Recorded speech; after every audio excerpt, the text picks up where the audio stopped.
Hi, everyone. I'm Paul Beban, and this is Yahoo News Now. Now, in a major development in the fight against ISIS in Syria, Russia launched airstrikes from a base in Iran today. This marks the first time the country has ever done that in this fight. What does it mean for the fight against ISIS and the Syrian civil war? Michael OHanlon is a senior fellow at the Brookings Institution who specializes in national security. He is in Washington, D.C. Michael, it's great to have you with us.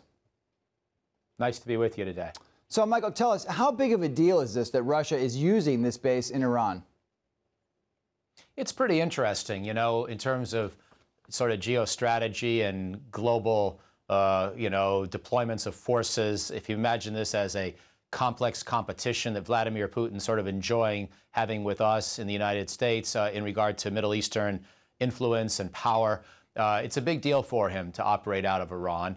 I don't know that I can recall a time when Soviet or Russian forces have done that in the past. And this begins to diversify Russia's presence in the Middle East, which has up until now just been in Syria for all practical purposes. So I'm not sure it's going to make that much difference in the war. I don't know that there's that much more effectiveness Russia can achieve operating from a point far to the east, because it still has to traverse either Iraqi or Turkish airspace. And it's not clear just how easy that will be to do consistently. And so I think that on balance, you know, this kind of a war is hard to fight from the air. We know that in the United States. Russia's had some influence already on the course of the war. I'm not so sure it can achieve a lot more just by having a second base. So it's more about the regional alignments of power. That's the more interesting development, not so much about the tactical effect within Syria itself.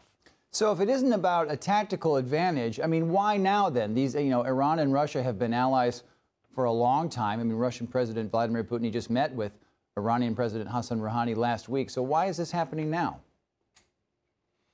You know, I think Putin likes to keep people off balance, and he's constantly working these kinds of situations. It's not as if you necessarily have the idea one day, just call up the Iranian president or, have your general call up the Iranian general, and all of a sudden it happens. It could have been prepared over a period of months. He might have been waiting for a moment where he thought that either because of developments in Aleppo or in negotiations with the United States or the Geneva peace process, such as it was, there was just some opportunity to do this in a way that raised Russia's profile at an opportune moment. Maybe get some more leverage over us if we're trying to reach this agreement with Russia on targeting different forces in and around Aleppo. This will make Russia seem more powerful, more ascendant, give it momentum. I don't really know how to read Putin's mind, but I think he thinks in these kinds of competitive terms, and he always has a lot of, pots on the fire, so to speak, and is creating these kinds of opportunities for himself wherever he can. I think he exaggerates the significance. He may enjoy playing this great game of Risk or whatever you want to call it. I don't think it really helps Russia's power that much, but, tell that to him. I mean, I think he likes taking us down a peg and playing the game that he thinks we're constantly playing as we spread our military power around the world. Right, sort of a three-dimensional chess thing going on here. And you mentioned that there's this ongoing discussion between the U.S. and Russia about cooperation in this very complex conflict. I mean, just yesterday, the Russian defense minister said they were getting closer to an agreement on coordinating. The State Department seemed to brush that off. What's your take on where that stands?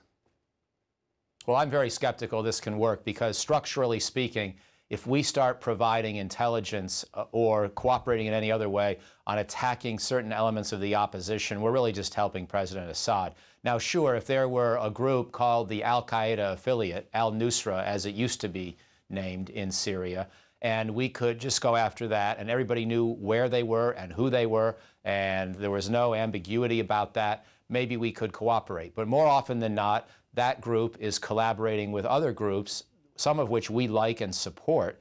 Putin and Assad don't like any of them. They consider them all equally vile and, equally inclined towards terror. We know better, but we don't really have a meeting of the minds with Russia on that front. So I'm dubious that there can be any great collaboration here. Russia will take whatever information we want to give them about what we know about the locations of different forces and go ahead and bomb those people. Beyond that, I'm not sure what help we're going to get. Right, right. So overall, if you had to draw at least a general conclusion, is this a factor, a non-factor? Is it going to make any real difference in the U.S. long-term battle against ISIS? I don't think it really matters in terms of dynamics on the battlefield. It does more closely align Russia and Iran. And so if you were thinking about a diplomatic process, perhaps a different approach than we're taking now, maybe one that goes after some kind of a Bosnia model of confederation for Syria down the road, now we perhaps have to view Iran as a little bit more likely to be included in that negotiation because Russia has so unambiguously aligned its own operations and interests with those of Iran. But I'm just speculating. You know, that's a possibility. It's also possible this will have no bearing whatsoever on any kind of future diplomacy. I am pretty confident that it will have very little bearing on the military dynamics within Syria today. Right, so not really a game changer there. Domestically, though, it comes just a day after Donald Trump suggested that Russia could be a U.S. ally in the fight. Of course, there's been a lot of talk about Trump and his relationship with Russia and Vladimir Putin. How do you think this might play into all that? Well, I don't know. I mean, you know, to be fair to Trump, which is not a phrase I try to use very often, but nonetheless, intellectually speaking, analytically speaking, it would be good for the United States to be able to deconflict its approach towards Syria with Russia, not to have another fight with Russia on this kind of an issue. We don't need it. It's not going to help us anywhere else, and it's too dangerous if things get bad. On the other hand, I think Trump has unrealistic expectations of how well this can work and how far it can go. I use the word deconflict our aims with Russia. The idea of working truly together with them, I think, is a non-starter because Assad, Russia's main ally, has killed so many Sunni Muslims in the Syrian civil war over the last 5 years. There is no way the Muslim world, the Sunni Muslim world, is ever going to make its peace with Assad and therefore won't make its peace with Russia either. So we can't really be close partners with Russia, and we would be doing our own friends and allies and our own interests a disservice if we were seen in that way. So I think deconflicting the approaches is the more realistic and attainable objective. Right. Well, this is just maybe another wrinkle in what's already such a complicated, complex fabric of conflict. Thanks so much. Michael O'Hanlon at the Brookings Institution in Washington. Thank you.